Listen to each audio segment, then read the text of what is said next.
ये लोग राम मंदिर में घोटाला करने वाले लोग हैं। प्रभु श्री राम के नाम का पैसा खाते हो तुम लोग। अरे बैठ जाओ, राम मंदिर का पैसा खाते हो। अरे राम मंदिर में घोटाला करते हो, बैठो। अरे राम मंदिर का चंदा खाते हो। अरे चंदा चोरो बैठो, चंदा चोरो बैठो, चंदा चोरो बैठो, बैठो चंदा चोरो, चंदा चोरो बैठ जाओ। चंदा चोर हो तुम लोग चंदा चोर हो, चंदा चोर हो तुम लोग, चंदा चोर हो, चंदा चोर हो, चंदा चोरो बैठो। एक मिनट को प्लीज। चंदा चोरो बैठो। सदियों से तुमसे प्यार है, आज भी है और कल भी रहेगा। मैंने सुना आपका गाना। श्री संजय सिंह दोनों ही कह रहे एक दूसरे को। धन्यवाद मान्यवर, आपने एक अत्यंत महत्वपूर्ण बिल पे मुझे अपनी बात कहने का मौका दिया। मैं जैसे उदय प्रताप जी की चंद पंक्तियों से अपनी बात शुरू करूंगा। न मेरा है न तेरा है, ये हिंदुस्तान सबका है। नहीं समझी गई ये बात तो नुकसान सबका है। न तेरा है न मेरा है, ये हिंदुस्तान सबका है। नहीं समझी गई ये बात तो नुकसान सबका है। जो आकर मिल गई इसमें वो दिखलाई नहीं देती, जो नदियां मिल गई इसमें वो दिखलाई नहीं देती। महासागर बनाने में मगर एहसान सबका है। महासागर बनाने में मगर एहसान सबका है। मान्यवर, हम लोग बचपन से एक शब्द सुनते आए, सरकार माई बाप। सरकार माई बाप यानी कि जो सरकार होती है वो लोगों की माई बाप होती है, मां की तरह ख्याल रखती है, पिता की तरह ख्याल रखती है। लेकिन अगर कोई सरकार अपने बच्चों को उसका गला घोटने पे उतारू हो जाए तो वो फिर सरकार निष्पक्ष सरकार नहीं है, नहीं है मान्यवर। वो सौतेली मां है, वो सौतेली मां है, उसका व्यवहार सौतेला है। और आज आप जो काम कर रहे हैं इस बिल के माध्यम से, आप बाबा साहब डॉक्टर भीमराव अंबेडकर जी के द्वारा लिखे गए संविधान की हत्या कर रहे हैं। और ये बात मैं इसलिए कह रहा हूं कि बाबा साहब डॉक्टर भीमराव अंबेडकर जी ने संविधान की धारा 26 में लिखा, धार्मिक मामलों के प्रबंधन की स्वतंत्रता, धार्मिक एवं धर्मार्थ उद्देश्यों के लिए संस्थाओं की स्थापना एवं रखरखाव करना, धर्म के मामलों में अपने स्वयं के मामलों का प्रबंधन करना, चल एवं अचल संपत्ति का स्वामित्व एवं अधिग्रहण करना तथा ऐसी संपत्ति का कानून के अनुसार प्रशासन करना। यह अधिकार आपने नहीं दिया, यह अधिकार किसी भारतीय जनता पार्टी के लोगों ने नहीं दिया। यह अधिकार बाबा साहब डॉक्टर भीमराव अंबेडकर जी के द्वारा लिखे गए भारत के संविधान ने दिया मान्य। और आप उस संवैधानिक अधिकार को छीन रहे हैं एक गैर संवैधानिक बिल लाके। क्या क्या लिखा इस कानून के अंदर आपने, किस तरीके से आपने इस संविधान की हत्या करने का काम किया। आप बड़ी बड़ी बातें कर रहे हैं। ये सरकार कह रही है कि ये कानून हम मुसलमानों के भले के लिए आ रहे हैं। जब मैं आपसे सुनता हूं तो मुझे लगता है कपिल शर्मा कॉमेडी सर्कस में बोल रहा है। आप मुसलमानों का भला कर रहे हैं, आप मुसलमानों का भला कर रहे हैं। दोनों सदन में एक भी सदस्य, दोनों सदन में सिर्फ एक सदस्य गुलाम अली को छोड़ के एक भी सदस्य आपका मुसलमान नहीं है। आप मुसलमानों का भला कर रहे हैं, आप मुसलमानों का भला कर रहे हैं। पूरी सरकार में एक मंत्री आपका मुसलमान नहीं है, आप मुसलमानों का भला कर रहे हैं। दो नेता अपने घरों में आपने बैठा दिया, मुख्तार अब्बास नकवी, शाहनवाज हुसैन, दोनों की राजनीति आपने खत्म कर दी। आप मुसलमानों का भला कर रहे हैं, आप मुसलमानों का भला कर रहे हैं, आप मुसलमानों का भला कर रहे हैं। अरे सुनना सीखो पहले। मान्यवर, मैं इनके इस कानून में क्या क्या लिखा हुआ है, क्या क्या कहा है इन्होंने। बैठ जाए कृपया, गुलाम अली बैठ जाए। धार्मिक संपत्तियों को यह बिल कब्जा करने की नापाक कोशिश है। इतनी और धार्मिक संपत्तियों को सदन में इतनी कब्जा करने के लिए सदन में इतनी शांति है कि आराम से आप बोलोगे। आराम से बोल रहा हूं सर। आप बैठे हैं तो आपको देख के वैसे ही आराम आ जाता है। आपको देख के मैं वैसे ही आराम में रहता हूं सर। आप जब है आपका संरक्षण है तो आराम से ही बोल रहा हूं। बोलिए बोलिए। मान्यवर, धार्मिक संपत्तियों को कब्जा करने की एक कोशिश है। इसलिए इस बिल पर न हिंदू को खुश होना चाहिए, न सिख को खुश होना चाहिए, न ईसाई को खुश होना चाहिए, न जैन को खुश होना चाहिए, न बौद्ध को खुश होना चाहिए, क्योंकि नंबर सबका आएगा। और आज वक्फ की संपत्तियां कब्जा करके आप अपने दोस्तों को देंगे, कल गुरुद्वारे की संपत्तियां कब्जा करके आप अपने दोस्तों को देंगे, फिर चर्चों की संपत्तियां कब्जा करके आप अपने दोस्तों को देंगे, फिर बौद्धों की संपत्तियां कब्जा करके आप अपने दोस्तों को देंगे, फिर जैनों की संपत्तियां कब्जा करके आप अपने दोस्तों को देंगे, फिर मंदिरों की जमीनें कब्जा करके आप अपने दोस्तों को देंगे। आप तो वो लोग हैं जिन्होंने प्रभु श्री राम के मंदिर में भी घोटाला किया। मान्यवर, प्रभु श्री राम के मंदिर के जमीन में घोटाला किया। मैं कागज दूंगा सर, मैं कागज दूंगा। कर दिया मैंने। ये लोग राम मंदिर में घोटाला करने वाले लोग हैं, राम मंदिर की जमीन का चंदा खाने वाले लोग हैं सर। ये लोग 2 करोड़ की जमीन 5 मिनट में 18 करोड़ में बेची सर इन लोगों ने। 16.5 करोड़ का घोटाला किया, 18.5 करोड़ में जमीन बेची। ये राम मंदिर में घोटाला करने वाले लोग हैं सर। मान्यवर, अरे प्रभु श्री राम के नाम का पैसा खाते हो तुम लोग। अरे बैठ जाओ, राम मंदिर का पैसा खाते हो। अरे राम मंदिर में घोटाला करते बैठो। अरे राम मंदिर का चंदा खाते हो। अरे चंदा चोरो बैठो, चंदा चोरो बैठो, चंदा चोरो बैठो, बैठो चंदा चोरो, चंदा चोरो बैठ जाओ। चंदा चोरो तुम लोग चंदा चोरो, चंदा चोरो तुम लोग, चंदा चोरो, चंदा चोरो, चंदा चोरो बैठो। 1 मिनट को प्लीज। चंदा चोरो बैठो। सभापति महोदय, श्री गजेंद्र सिंह जी। सर मैं am not yielding sir, I am not yielding. सदस्य ने चंदा चोरी किया इन्होंने, राम का पैसा खाया करने वाले प्रभु श्री राम का पैसा खाया सर इन्होंने। राम मंदिर का विषय, राम मंदिर में चंदा चोरी किया इन्होंने। चंदा चोर है सर ये लोग। इन्होंने प्रभु श्री राम का चंदा खाया। कृपया बैठ जाए। चंदा चोरी किया सर। कृपया बैठ जाए। राम मंदिर के संबंध में सर राम मंदिर के संबंध में कहे गए सभी शब्दों को मैं कार्रवाई से निकाल रहा हूँ, कार्रवाई से निकाल दिए। 2 करोड़ की जमीन 18.5 करोड़ में खरीदी इन लोगों ने। 2 करोड़ की जमीन अयोध्या में 18.5 करोड़ में खरीदी। मान्यवर, कृपया मान्यवर, मेरा टाइम बचाया जा सर। मान्यवर, टाइम पॉज कीजिए सर, टाइम पॉज कीजिए, बैठाइए इनको। Point of order, point of order allow sir. I am not yielding sir. Point of order Bhupendra Yadav, please sit down.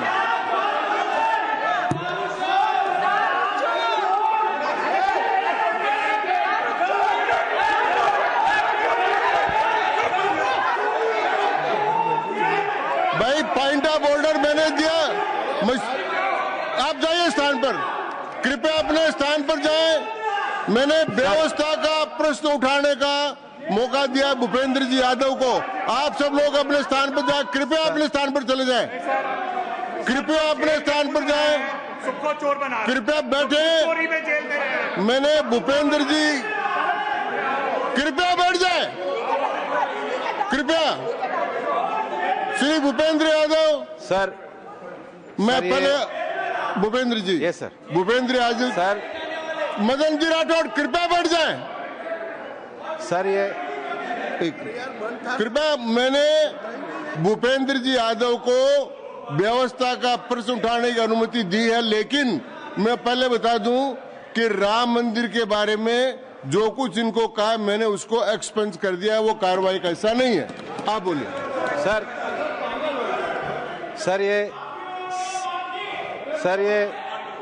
Sir ये सदन का उच्च सदन है। रूल में बता देता हूँ, रूल 238 और 240।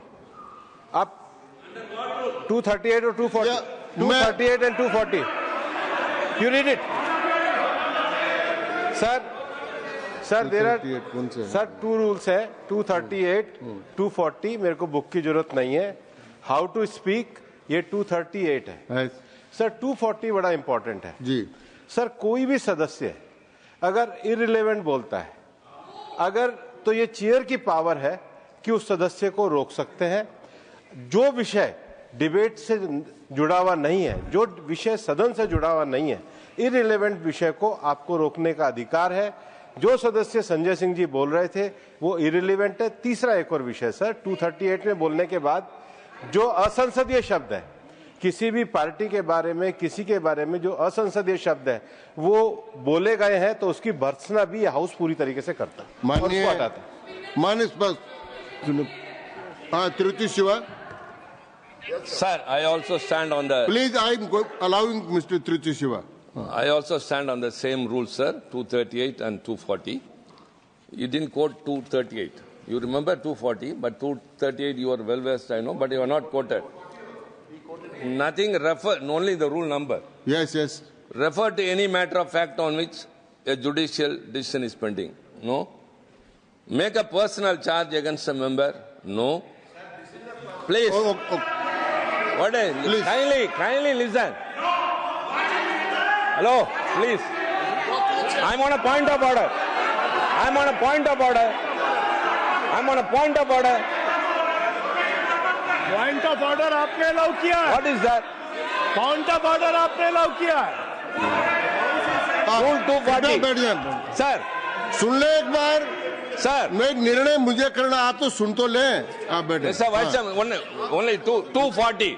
240 which is मैंने quoted, दोनों sir. 238, Sir, sir. 240 दोनों देख लिए। Please, sir. हाँ। Rule 240 says, the chairman, after having called the attention of the council to the conduct of a member who persists in irrelevance or in tedious repetition, you didn't call, sir. Whether it is irrelevance or repetition has to be decided by the chair. So, the chairman. आप सुनो ना भाई, please. Hello, please. I am speaking to the chair. Please तो I am speaking to the chair. इधर देखिए ना। Sir, it is leaving, we leave it to your discretion and Yes. decision, sir. Yes. And not it is repetition or irrelevance can be decided by any other member, sir. Only you, sir. Okay, thank you. मैंने श्री भूपेंद्र जी यादव ने 240 में ये और है कि अगर कोई दूसरा सदस्य भी किसी सदस्य के इररिलेवेंट डिबेट को सपोर्ट करता है तो उसको भी डिबार करना चाहिए, आपको शिवा को भी करना चाहिए। अब एक सेकंड, मेरी व्यवस्था यह है कि 238, 240 के अंतर्गत मैंने ऑलरेडी जो असंसदीय शब्द थे वो और राम मंदिर के बारे में, क्योंकि ये विधेयक की परव्यू में नहीं आता है, इसलिए मैंने राम मंदिर के बारे में इनके लगाए गए इलेक्शन और असंसदीय शब्दों को कार्रवाई से निकाल दिया। धन्यवाद। मान्यवर, आपने कहा कि इससे आप पिछड़े मुसलमानों का भला करने जा रहे हैं। सुनने में बहुत अच्छा लगता है कि आप पिछड़े मुसलमानों का भला करने जा रहे हैं। आपने इसमें कहा कि आप महिलाओं का भला करने जा रहे हैं। सुनने में बहुत अच्छा लगता है कि आप महिलाओं का भला करने जा रहे हैं, लेकिन ये सरकार, और यहां पे इस समय मंत्री जी नहीं है, मैं उनसे पूछना चाहता हूं, आप देश को और सदन को गलत जानकारी क्यों दे रहे हैं? माननीय 2013 के वक्फ बिल में जो भारतीय जनता पार्टी की सहमति और सहयोग से पास हुआ, उसमें भी महिलाओं के लिए आरक्षण था। मना कर दीजिए कि नहीं था, मना करिए कि हम गलत बोल रहे हैं। माननीय मंत्री जी ने कहा 1 करोड़ सुझाव आया। मैं आपसे पूछना चाहता हूं, कितने करोड़ ईमेल आए, कितने करोड़ पत्र आए, कितने करोड़ सुझाव आए? पूरे देश को जानकारी दीजिए, और मैं आपको दावे के साथ कह सकता हूं, जब पूरा सच सामने आएगा तो देश को पता चलेगा कितने लोग इस बिल के विरोध में थे, कितने लोग इस बिल के समर्थन में थे। मैं जेपीसी का सदस्य था मानवर, मैं कह रहा हूं आपसे लाइए।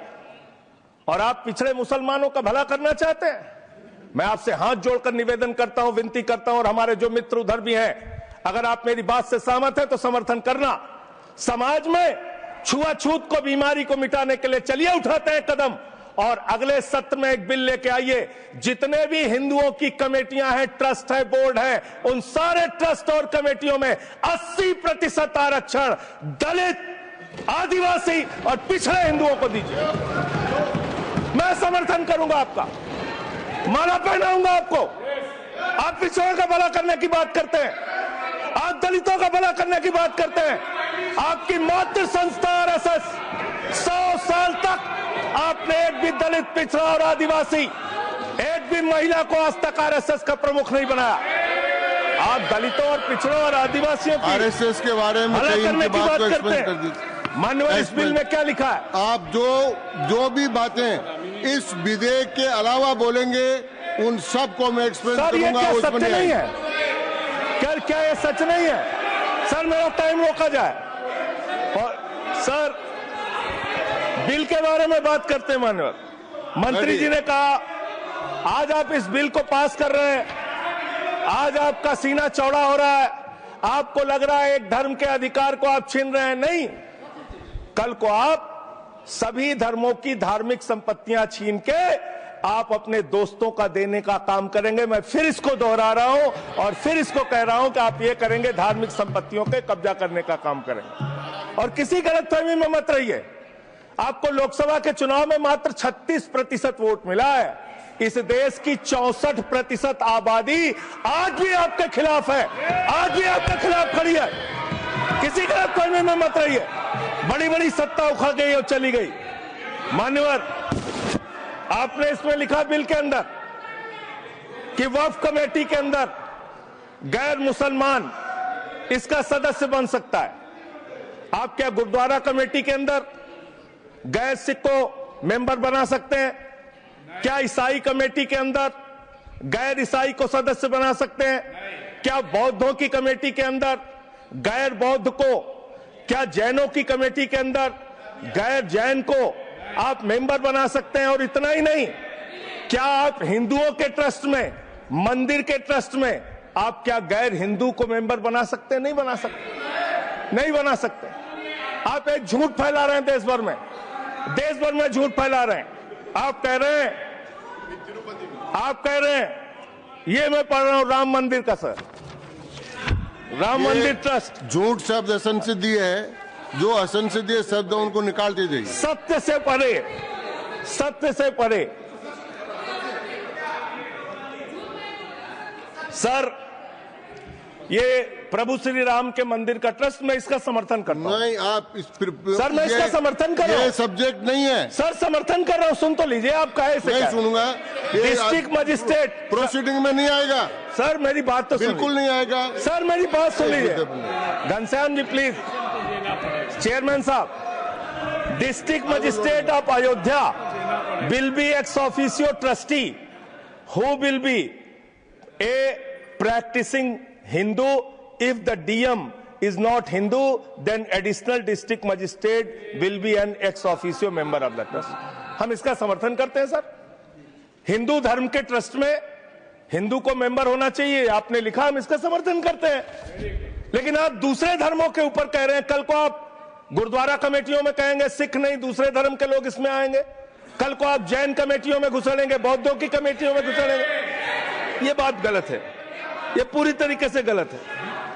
और आज पूरे देश को आप बताइए, मान्यवर, पूरे देश को आप बताइए, 2009 में आपने अपना घोषणा पत्र जारी किया था, मैनिफेस्टो।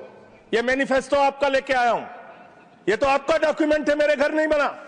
इस मैनिफेस्टो में लिखा है इन्होंने कि 2009 के मैनिफेस्टो में लिखा है कि वक्फ की जमीनों पर जो अवैध कब्जे हुए हैं, के.आर. रहमान की कमेटी की रिपोर्ट के हिसाब से हम मुस्लिम धर्म गुरुओं के साथ बातचीत करके उसको खाली कराने का काम करेंगे। कितना दोहरा चरित्र है आपका। आपने कहा वक्फ की जमीनों को खाली कराने का काम करेंगे जिसपे कोई और कब्जा कर रखा है। मान्यवर, एक और बात, सुप्रीम कोर्ट के अंदर आप कह रहे हो कागज चाहिए, कागज चाहिए। मंत्री जी ने कहा कागज चाहिए। मंत्री जी, आपको कागज की बहुत जरूरत होती है, कागज आपको चाहिए। आपकी सरकार ने 2020 में, ये पूरे देश को देखना चाहिए, पूरे देश को सर, 2020 में मैं जेपीसी का मेंबर था, एक कागज वहां मिला में 2020 में सुप्रीम कोर्ट में। सर आप, मेरी बात नहीं आ रही सर, सर मेरी बात नहीं आ रही। 2020 में मान्यवर, इस भारत की सरकार ने, मोदी जी की सरकार ने शपथ पत्र दिया सुप्रीम कोर्ट में। से क्या लिखा हुआ है? 99% वक्फ की संपत्तियां डिजिटाइज हो चुकी हैं। मुख्तार अब्बास नकवी साहब आपके मंत्री थे, उनका बयान है 100% वक्फ की संपत्तियां डिजिटाइज हो चुकी हैं। तो जब आप सारी संपत्तियां डिजिटाइज कर चुके हैं, सब कुछ ऑनलाइन कर चुके हैं वामसी पोर्टल में, सारे कागजात जांच चुके हैं, तो क्या आप फसाद कराने के लिए फिर से कागज मांग रहे हैं? फसाद कराने के लिए आप फसाद कराने के लिए कागज मांग रहे हैं? आप फसाद कराने वाले हिंदू हैं, हम सौहार्द फैलाने वाले हिंदू हैं। यह बुनियादी फर्क है, यह बुनियादी फर्क है। आप देश भर में फसाद, नफरत, लड़ाई, झगड़ा कराने का काम करते हैं। मान्यवर, मैं अंत में आप लोगों से सिर्फ एक ही बात कहना चाहता हूं कि आज सच्चर कमेटी की रिपोर्ट की बात कही गई और कहा गया 12,000 करोड़ की आमदनी हो सकती थी। एक सुझाव मैं पूरे सदन की तरफ से इस सरकार को देना चाहता हूं। 12,000 करोड़ की आमदनी की चिंता है वक्फ की, करोड़ों मुसलमानों की चिंता है आपको। एक अपने दोस्त को पकड़ के लाइए, नीरव मोदी को 20,000 करोड़ वसूलिए, 12,000 करोड़ वक्फ को दीजिए, 8,000 करोड़ अपने पास रखिए। 8,000 करोड़ का आपको मुनाफा होगा, 12,000 करोड़ वक्फ को दे दीजिए, करोड़ों मुसलमानों का भला हो जाएगा। मान्यवर, अंतिम बात कहके आपने कहा सच्चर कमेटी की रिपोर्ट से 12,000 करोड़ की आमदनी की बात कही गई है। अर्ध सत्य मत बोलिए, पूरा सत्य बोला कीजिए।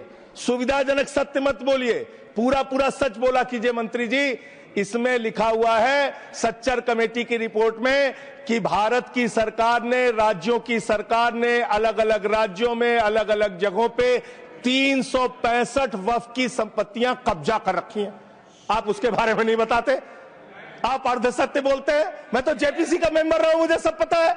तो इसलिए मान्यवर, आप फैला रहे हैं झूठ, ट्रिब्यूनल के फैसले, बस खत्म सर, खत्म। असत्य, सत्य से परे मान्यवर, सत्य से परे। मान्यवर, ट्रिब्यूनल के लिए आप कह रहे हैं उसको अपील नहीं की जा सकती। हाई कोर्ट का फैसला ट्रिब्यूनल के फैसले के खिलाफ आया है, सुप्रीम कोर्ट का फैसला ट्रिब्यूनल के फैसले के खिलाफ आया है। आपने कहा 5 साल का प्रैक्टिसिंग मुस्लिम होना चाहिए। कैसे प्रैक्टिसिंग मुस्लिम तय करेंगे सर? आप क्या मुसलमानों के घर में सीसीटीवी का कैमरा लगाएंगे? कौन नमाज पढ़ रहा है, कौन नमाज नहीं पढ़ रहा है, कौन मुसलमान है, कौन मुसलमान नहीं है? आपने मान्यवर ऐसे प्रावधान इसमें रखे हैं जो बड़े अजीब हैं, जो अपने आप में ये बताते हैं कि आपकी मंशा सिर्फ देश में झगड़ा कराने की है, नफरत फैलाने की है, फसाद कराने की है। आपकी मंशा कहीं भी मुसलमानों का या किसी वर्ग का भला करने की नहीं है। बस एक अंतिम बात कह के अपनी बात समाप्त करूंगा। ये काम आपने देश के अंदर बहुत अच्छा शुरू कर दिया। आप एक काम करते हैं, देखो मुसलमानों को ठीक कर रहा हूं, दूसरी तरफ महंगाई बढ़ रही है, नुकसान हिंदुओं का। 94 लाख करोड़ रुपए शेयर बाजार में डूब रहा है, नुकसान हिंदुओं का। 11 लाख बच्चे स्कूलों से बाहर निकल गए, नुकसान हिंदुओं का। तो मुसलमानों को ठीक करने के नाम पर आप नुकसान देश के करोड़ों हिंदुओं का भी कर रहे हैं। इसलिए ये सब बातें करके देश में आप नफरत फैला के ये सब झगड़े फसाद के काम मत कीजिए। और अंत में आपसे एक ही बात कहना चाहता हूं, अभी भी वो मौका है इस बिल को, जो गैर संवैधानिक है, जो बाबा साहब के संविधान के खिलाफ है, इसको वापस लीजिए। धन्यवाद। श्री दूंगा ही संजय सिंह जी को मैं जवाब देना चाहता हूं, सबका जवाब देंगे। लेकिन समस्या ये है, माननीय मंत्री जी को हस्तक्षेप करने का अधिकार है। जब मैं when I reply to everybody please, मैं सबको जवाब दूंगा। मैं सिर्फ इतना ही कह रहा हूं कि संजय सिंह इतना तर्कहीन बात करते हैं, जवाब देने के लिए जगह भी नहीं है।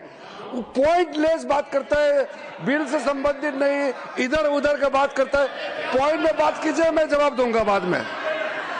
श्री येरम वेंकट सुब्बा रेड्डी।